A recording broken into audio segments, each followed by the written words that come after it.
कक्षा 9वीं पाठ 2 सूरदास के पद। बच्चों, ज्ञान विस्तार के अंतर्गत आज सूरदास जी के बारे में हम आपको जानकारी देंगे।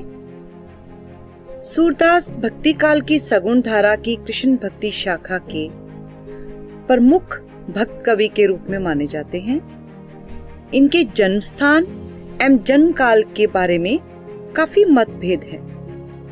सूरदास जी की प्रामाणिक 3 रचनाएं हैं, सूरसागर, सूर सारावली और साहित्य लहरी। सूरदास जी की भाषा ब्रज है।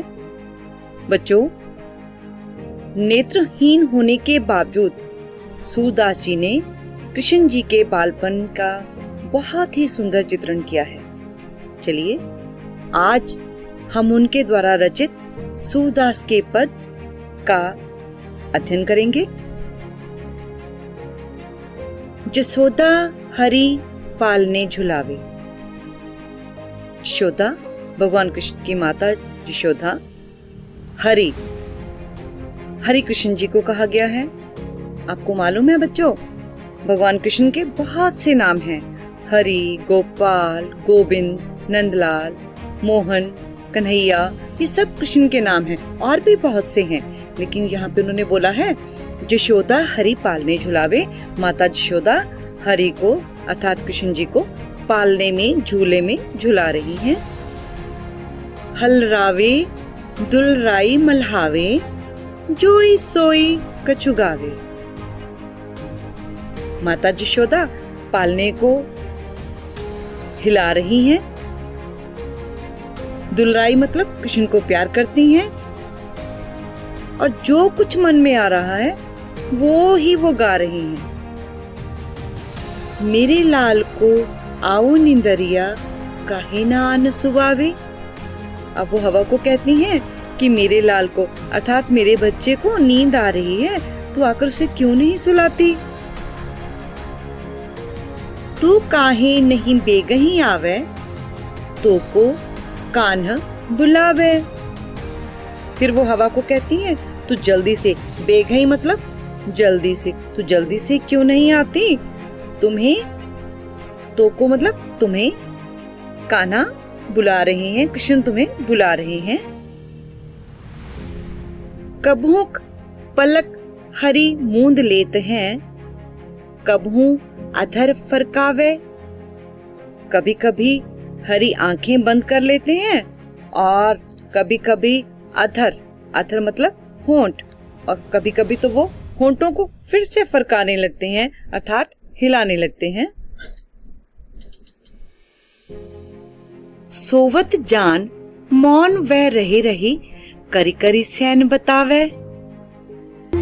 हरि को सोता हुआ जानकर कि वो सो गए हैं, यशोदा सैन मतलब इशारे से सबको बता रही है कि कृष्ण सो गए हैं। यही अंतर अकुलाए उठे हरि, जसमती मधुरे गावे।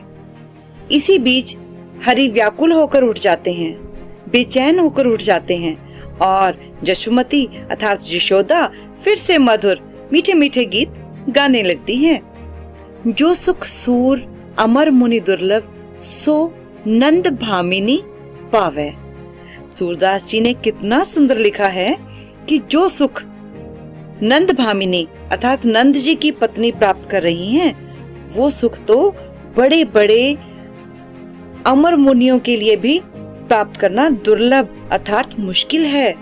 जो सुख भगवान कृष्ण की माँ बनकर माता यशोदा को मिला है। कहन लागे मोहन मैया मैया। कितना सुंदर वर्णन सूरदास जी ने भगवान कृष्ण का किया है। वो कहते हैं कि अब मोहन थोड़े से बड़े हो गए हैं, थोड़ा बोलने लगे हैं और अपनी माँ को मैया मैया कहकर पुकारने लगे हैं।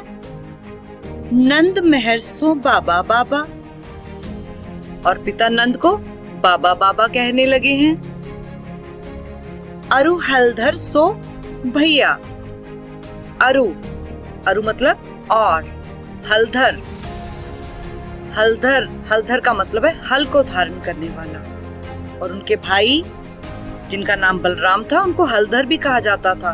वो हल को धारण किए रहते थे। कृष्ण के बड़े भाई थे। अपने भाई बलराम को अब वो भैया भैया कहकर पुकारने लगे हैं। ऊंचे चढ़ चढ़ कहत जशोदा, ले ले नाम कन्हैया।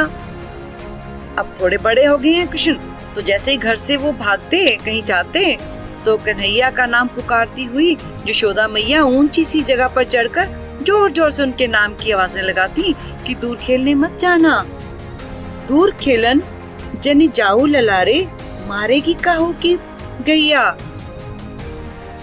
आवाज लगाती है जोर से, कहती दूर खेलने मत जाना, तुम्हें किसी की गाय मारेगी। गोपी ग्वाल करत कौतूहल, घर घर बजत बधैया। कृष्ण को देखकर सब गोपियां और ग्वाले खुशियां मना रहे हैं और घर घर में बधाइयां दी जा रही हैं। सूरदास प्रभु तुमरे दरस को, चरणन की बलि जैया।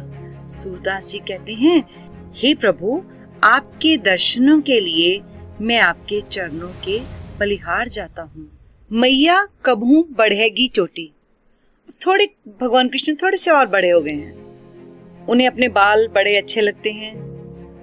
अब माता यशोदा श्री कृष्ण को चोटी बढ़ने का लालच देकर बहाने से दूध पिलाती हैं, मगर चोटी तेजी से ना बढ़ने पर कृष्ण अपनी माता से पूछते हैं कि मैया मेरी चोटी कब बढ़ेगी। कितनी बेर मोही दूध पियत भई, ये अजमू है छोटी। मैंने कितनी बार दूध पी लिया है, ये अभी भी छोटी की छोटी है। तू तो कहत बल की बेनी ज्यों, हवे है लांबी मोटी।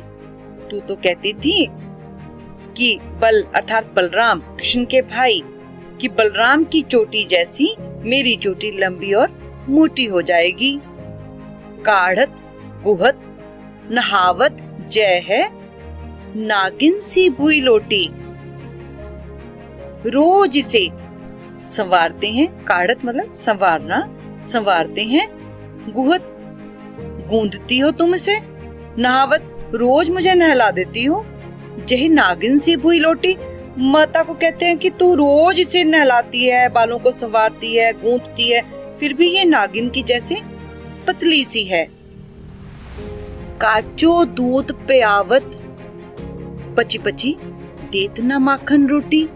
अब मुझे समझ में आ रहा है कि ये क्यों नहीं बढ़ती, क्योंकि तू मुझे कच्चा दूध पिलाती रहती है, माखन और रोटी तो देती ही नहीं है। सूरदास चिरजीवो दो भैया, हरि हलधर की जोटी। सूरदास जी कहते हैं कि दोनों भाई हरि और हलधर, भगवान कृष्ण और उनके भाई बलराम, दोनों भाइयों की जोड़ी चिरकाल तक अमर रहे। आज मैं गाय चरावन जे हूँ। अब भगवान कृष्ण इस पद में सूरदास जी ने बालहट का वर्णन बहुत सुंदर शब्दों में किया है। माँ अपने पुत्र को गाय चराने ले जाने के लिए मना करती है। इस पद में बालकृष्ण अपनी माँ से जिद करते हुए कहती हैं कि मैया आज मैं भी गाय चराने जाऊंगा।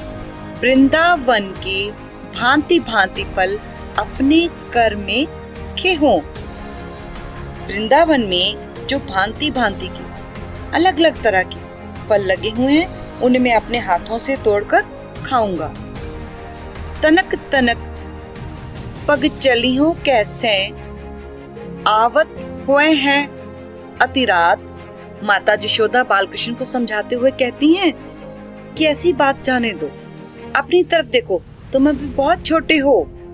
ऐसी बात कहो जनी बारे, देखो अपनी भांति। माता यशोदा बालकृष्ण को समझाते हुए कहती हैं कि ऐसी बात जाने दो, अपनी तरफ देखो, तुम अभी बहुत छोटे हो। तनक तनक पग चली हो कैसे, आवत हुए है अतिरात। छोटे छोटे कदम लेकर चलते हो, वापस आने में रात हो जाएगी। प्रत्यय जात गैया ले चारन, घर आवत है सांझ। जो ग्वाले सुबह सवेरे गाय चराने लेकर जाते हैं, वो शाम ढलने पर घर वापस लौटते हैं।